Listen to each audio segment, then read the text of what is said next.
everyone, welcome back to Creative Raw. My name is Chris O'Donnell and thanks for joining me for another Lightroom tutorial here. Now in this lesson we're going to take a look at exposure blending in Lightroom using the HDR Merge feature. Now when most photographers think of exposure blending, they instantly jump to Photoshop because that has more sophisticated features and tools that you can use to blend your exposures, such as luminosity masks. However, Lightroom has made some recent changes and improvements to the HDR Merge tool that will allow you to accurately expand the dynamic range of your image without having to go about it manually in Photoshop. So I can't wait to show you how all of this works now. So I'm going to start this lesson with the assumption that you already know the great benefits of auto bracketing and exposure blending, and you already know what HDR photography is and what it is not. Now, I don't want to waste your time by going over those debates because I'm sure that many of you already know the benefits and just want to get into the meat of how all of this works in Lightroom. However, for those of you who are new to bracketing and exposure blending and don't quite understand the benefits of it, or perhaps you think that HDR photography is all about overcooked, cringe-worthy processing techniques, or perhaps you think that exposure blending isn't needed anymore, I have a few resources for you that I think you will find helpful that I'll link to down below this video.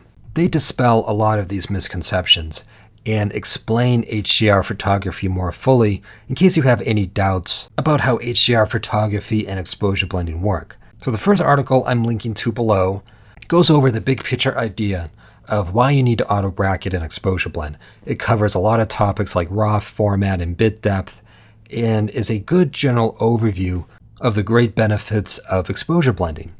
And the next article I'll be linking to, and I really think you're going to find this one helpful because it goes over the exact definition of HDR photography. There are a lot of misconceptions out there as to what HDR photography is, and many think it's all about unnatural overprocessed images. So they tend to shy away from this workflow, when in reality, it's not about that at all and is a huge benefit for landscape photographers. And finally, I'm going to link my bracketing guide that walks you through the entire process start to finish on how to capture those brackets in the field. Now, exposure blending starts with strong brackets. So the best thing you can do right now to improve the quality of your exposure blending and the quality of your landscape photographs in general is to learn how to bracket a scene properly. So definitely take a look at that guide as well. So very generally, the way HDR merging works in Lightroom is that it will fuse your brackets together into one digital negative, a DNG file, a true raw file. So in other words, if you have three brackets taken two stops apart, like here in the practice files, you can see that we have the base image here, then we have another image exposed for the highlights. You can see that the brightest parts of our image have been recovered, and then another image exposed for the shadows. You can see that the darkest parts of our image have now been recovered fully as well. So we have 1, 2, 3 brackets. And we're going to take the best parts of these three images and merge them into one raw file. That will have a dynamic range of 4 full stops. Since each of these frames were taken 2 stops apart, we have our base image and then an image exposed 2 stops longer for the shadows and an image exposed 2 stops faster for the highlights. Now, as I mentioned in the articles linked to below, the purpose of HDR merging in Lightroom is to expand the dynamic range and pull in more detail that your camera sensor was not able to capture in just one frame. So for me and many other professional landscape photographers, exposure blending isn't about creating an unnatural image, but rather it's more of a recovery method, since we're bringing back detail that has been lost. So with that in mind, this is definitely something you want to do at the beginning of your workflow, before you do any creative processing like your dodging and burning, your color grading, etc. This is a recovery method that you are using to prime your canvas, so to speak, before you create on it later. And actually, if you are exposure blending in Lightroom, you don't really have a choice. You do have to do your exposure blending first. So we take a look over in the basic panel here. Any adjustments you make to your tone or your presence, all these sliders here, they will be ignored during the HDR merging process, as well as any local adjustments you made with your radio filter, your grad filter, or your adjustment brush. So if you've already done that to your brackets, you're going to have to do it again once you merge them to an HDR file. So you do want to do your exposure blending first before you jump into any other tools in the develop module. So here we are with an image that has a very large dynamic range. Let's take a look at the base image here. You can see we have some very deep shadows, some very bright highlights, but if we press J on our keyboard in order to turn on the clipping indicators, you can see that we don't have any damaged areas. There's very small areas here in this boat and that boat, and then we have a few very small underexposed shadows here. But overall, this is a pretty even exposure. We managed to pull in a lot of detail, and if we take a look at the histogram here, we have a very full dynamic range with information on the bright highlights all the way down to the darkest shadows.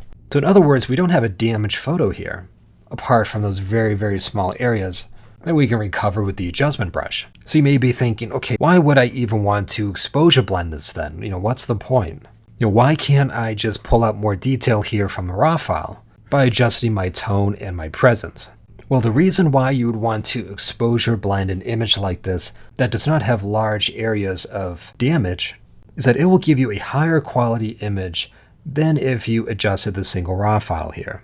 This means that you're going to see more texture, more accurate colors, and sharper, clearer detail when you're working with a larger dynamic range. Exposure blending is not always about recovering blown out lost detail.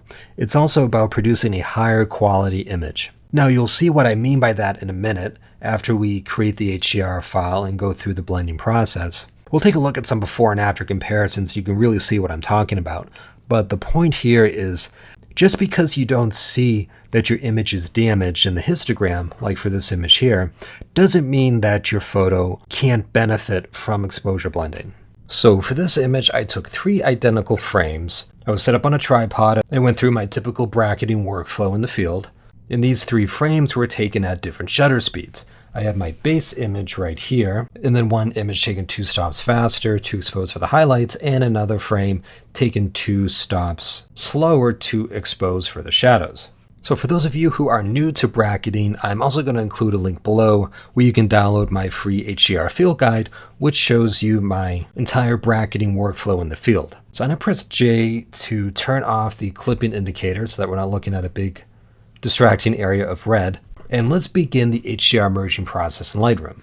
First thing you're going to do is select your 3 brackets, or how many brackets you have, down in the film strip here.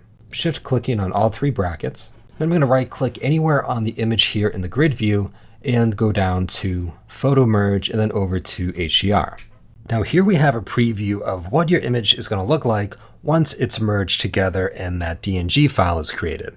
And then we also have some settings over here in order to customize the blending process. In other words, tell Lightroom how you want to blend these brackets together. Now, as I mentioned before, the way this works in Lightroom is that it will create an additional raw file, a DNG file, and it will place this DNG file alongside your brackets down here in the film strip. When you create an HDR image, it does not replace your brackets. These 3 brackets down here, they're going to remain untouched and fully intact. Some photographers think that this process will actually replace your brackets since it's merging the 3 images together. But don't worry, your raw files will remain completely the same because Lightroom is going to create an additional new image file once you hit the merge button down here. Now it's really fantastic that Lightroom creates this raw file for you because a lot of other HDR programs do not. You're stuck with a TIFF file or even a JPEG, which does not give you the same amount of detail as a true raw file will. So in other words, you have a big leg up here in your processing capabilities since you will be using a true raw file. You can pull more detail out of the image and just have an overall better quality photograph. This is a huge plus. So we do have a couple options up here for how Lightroom will blend these images together. The first option here is auto align, which I recommend keeping on. Now it's necessary to turn this on if you handheld your camera, if you didn't use a tripod when you shot off your brackets. But even if you did use a tripod, there could be very slight discrepancies in your alignment that can produce ghosting or otherwise soften your detail once you merge these images together. So I would recommend keeping this on for most situations. Now, even the simple act of pressing your shutter button on your camera body, it can move your frame very slightly, and things like that can affect your image alignment. Now I do go over the steps I take in the field in order to avoid any misalignment or soft focus in the HDR field guide that I'm linking to below this video. So if you are wondering what my field workflow looks like, make sure to download that PDF guide. Now the next option here is that we have auto settings. And what this basically does is it lets Lightroom make tonal and color adjustments based on what it thinks is best for your image. In other words, it'll process the image for you. It'll adjust the contrast, the brightness, the exposure, things like that. Now, I definitely do not recommend this feature. I've never found it to be helpful, and it'll end up giving me a lot more work in the end because I like having full manual control over all of my adjustments here. So if I turn auto settings on and I go through the merging process, I still have to go through and fine tune all these adjustments. So for me, it ends up being a lot more work, but for you, maybe that's not the case. So you can always give it a try and see what Lightroom comes up with. If you click this box here, Lightroom will update the preview in order to reflect the choices that it will make once you go through the blending process. So if you tick that box and you like what you see, might as well keep it, but I'm not going to for this image. Now remember, since you're working in Lightroom, your workflow is non-destructive. So you can turn on the auto settings, merge it, then if you decide you don't like the results or you want to make some changes, you can do that. You're not stuck with whatever Lightroom decides to do. After you create that HDR file, you can always open up the basic panel and your other options to see what Lightroom has done and make adjustments as necessary. Now the next option here we have is deghosting. And this is very helpful for moving subjects, such as people walking by, or in this case, there'll be slight movement in the waves, any discrepancies between your brackets. So for example, since I was photographing water, there are some slight differences here in the ripples between each frame that I fired off, between each bracket. So the water was pretty still, so there aren't huge differences here, but for other images, there may be a big difference in between your brackets, which would cause ghosting. So this is Lightroom's way of counteracting that. So if I zoom into this area right here, you can see that there's a little red overlay. If I turn this on and off, you can see that there are a couple little red overlays here, indicating that Lightroom is going to attempt to fix these areas. And if I go up to medium in strength, you can see that Lightroom has now selected bigger areas to apply the deghosting to. And of course, if we go up to high, it'll select an even bigger area and probably pull in some other areas as well. So obviously, if your frames are completely identical, there's no movement between them, you would select none. But when we are working with landscapes, usually there are some discrepancies. The wind could have been blowing trees, there could be clouds moving in between your frames, and if you're photographing water, there definitely could be some discrepancies there. So cycle through low, medium, and high and decide which strength is best for your image. Now, since there are only very small discrepancies between these three frames, I'm going to select low. Now, I find that the deghosting works fairly well most of the time, but if the area is particularly complicated or Lightroom just can't figure it out, the result, it's not going to be good. There's going to be a lot of noise or perhaps some areas which are just cut off entirely. And I'll show you an example of that later. But if that's the case, you would have to blend these brackets together manually in Photoshop. So that is one instance where blending in Lightroom just is not going to work. Now the final option here is we have Create Stack. I'm going to tick this on because I usually work with stacks in Lightroom. All this does is that it'll create a stack in your Lightroom catalog so that you can better organize your images in your library. It'll stack all the brackets together as well as the HDR file once it's created. So this is pretty handy if you are a stack user in Lightroom. Okay, so my image is ready to go. I'm going to hit merge, and Lightroom is going to process this in the background. You'll see up here in the top left-hand corner, we have a progress bar showing that Lightroom is creating this HDR file. So while that's going, you can go ahead and take a look at your other images or work on something else while this is being blended in the background. Okay, so Lightroom just finished up merging this file together. You can see down here in the film strip, I have my stack, so let's open that up. And usually the image on top of the stack is going to be your HDR file. So this is the resulting image. If we look at the file name, you can see that HDR is now part of the file name, and we can tell that it's a DNG file because it has that extension. Now looking at this image, it looks pretty identical to the base bracket here. Actually, it is pretty much identical to our base bracket. So at this point, you may be wondering, well, what happened? Where's my HDR? Now, unless you enabled auto settings, Lightroom does not make any creative decisions for you. All Lightroom does when it creates this HDR file is that it merges the brackets together and it gives you the latitude or the ability to pull more information out of your image by expanding the dynamic range through the basic panel here. It's still up to you to go through that process and make the adjustments yourself, which is great for me because I prefer to do this manually. So in other words, all you're doing here is expanding the dynamic range of your image. You're not creating an over-the-top, over-processed image here. It's all about expanding the dynamic range, just giving you more detail and information to work with. So let's finally see an example of how this HDR file is better. So I'm going to zoom into a shadow area right about here, and let's bring this up by 2 stops. So this is the HDR file. Now let's jump over to the base exposure and do the same thing. Bring that up by 2 stops, and let's compare the difference. You can see when we did that with the base exposure, the single raw file, not only do we have a lot of added noise, but the detail is rather patchy and sloppy. But if we go over to the exposure blended image, that DNG file, you see not only is there much less noise, but you can make out much more detail. It's a much cleaner image and will give you a lot more leeway when you get into your creative processing like dodging and burning or your color grading. So again, let's compare. This is the raw file, not looking good at all, and here is the exposure blended image. Much cleaner and crisper. Okay, let's zoom out to fit. Now the same thing goes for recovering the highlights. I'm going to show you another HDR image that I created earlier.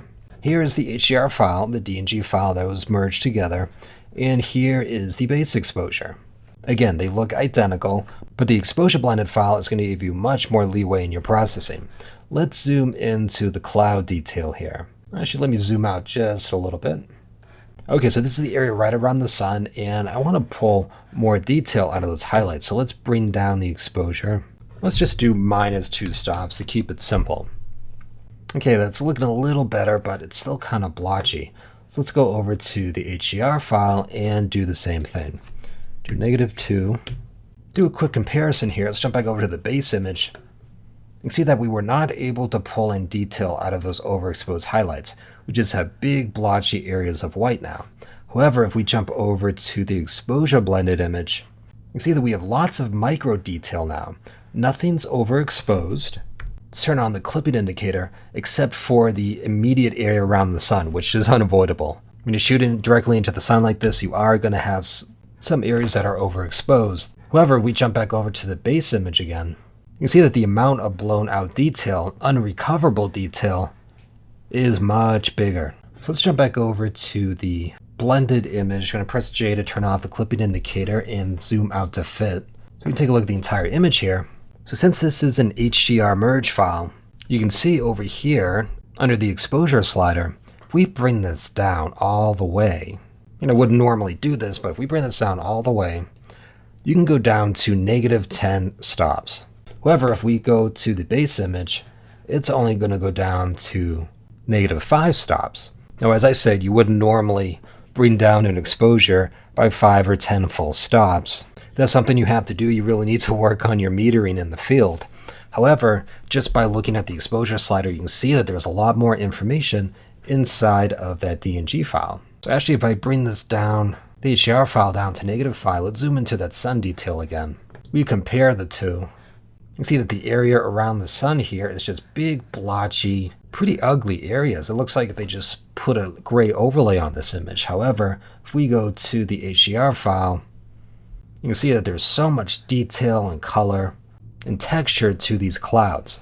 So huge improvement here, not just in the detail, but also the color as well. The color is pretty flat and uninteresting, but over here in the blended file, you see that we have some warm hues in the clouds here contrasting with the cooler background of the sky. So that's what I mean by a higher quality photograph. It's not just something that has that visual pop or interest. There really is more detail, more texture, and richer colors in an image that's been exposure blended. Okay, so let's zoom out to fit. A couple more things I want to show you before I wrap this video up. If you want to process an HDR file more quickly in Lightroom, all you need to do is hold down the Shift key when you are selecting HDR Merge. So let's go through the process again. I'm going to shift click on the 3 brackets that I want to merge. right click, down to Photo Merge, and once you hover over HDR, before you click on it, press the Shift button and then click on HDR. You can see that Lightroom has jumped directly to creating this HDR file for you. You can see the progress bar appear in the upper left-hand corner. So all this does is that it skips the preview window where you can select all of your options for merging. Now, I would only recommend using that if you are certain that your settings are correct. What I mean by that is whether or not you have auto align on or auto settings, that your deghosting is the right amount. If you know that those settings are correct from your previous merge, for example, if you were processing several HDR images from the same shoot, chances are your settings are going to be the same. So that's a little shortcut there.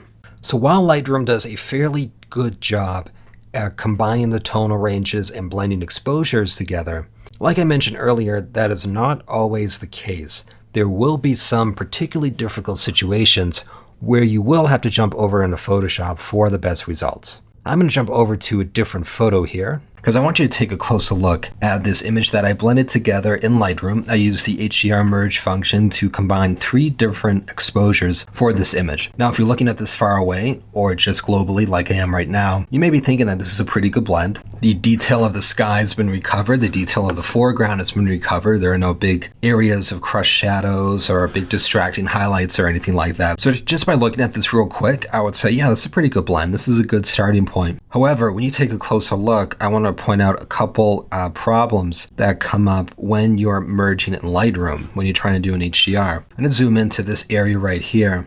Okay, let me move this over for a bit. Here you can see there are a couple problems. First, the HDR merge function didn't really blend in the blades of grass that well. You can see that there's a blade of grass that sticks up into the sky here, but it's been cut off. It didn't bring that over into the HDR merge. The rest of the blade of grass that goes all the way down here. And then same thing for all these other blades as well. And then also if you zoom in even closer, you can see here along the horizon line, it's almost like a second outline along the trees here. This is not from misaligned layers. This is actually something that's called sensor bloom, and this will be something I'll explain way later on once we get into exposure blending. But it's something that Lightroom cannot correct because Lightroom isn't very manual. It does everything automatic, and most of the time it works great. But when you have a very detailed image like this with a lot of very intricate areas that need to be blended very specifically, like for example, the jagged horizon line here, these blades of grass, you're going to want to do this manually. And a couple other areas I want to show you here. You can see that along the top of this lighthouse here, there's almost like another shadow.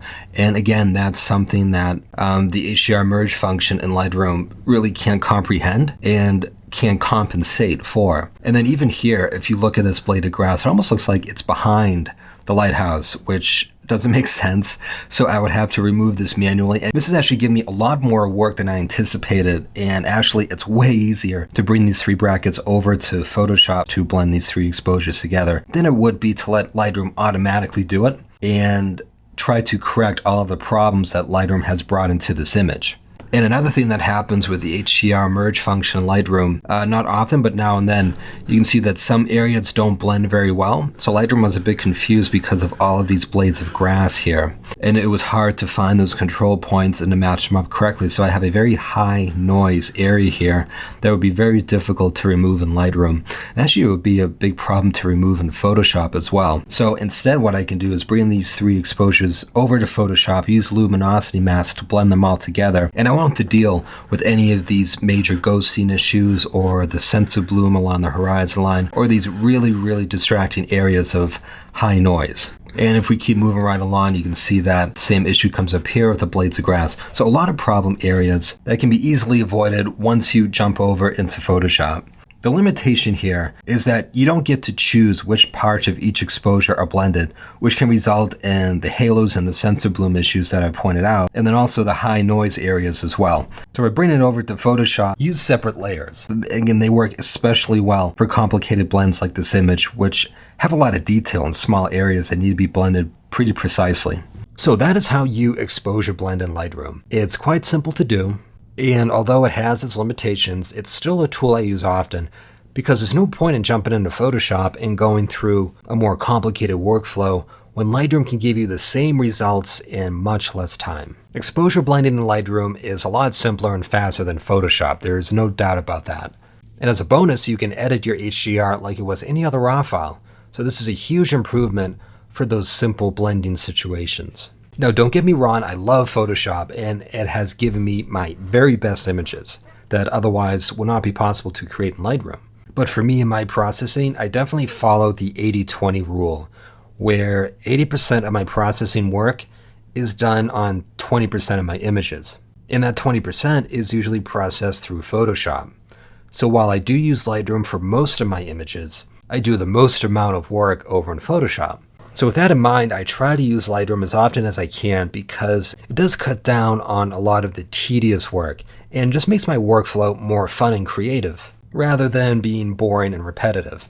Also, I do get a lot of satisfaction taking a deep dive into Photoshop and doing some really advanced blending and color grading for those images that I think are worth the effort, and I really want to push the boundaries of them. Like I said, some of my favorite images were the direct result of Photoshop, and would not be possible without the advanced tools over there.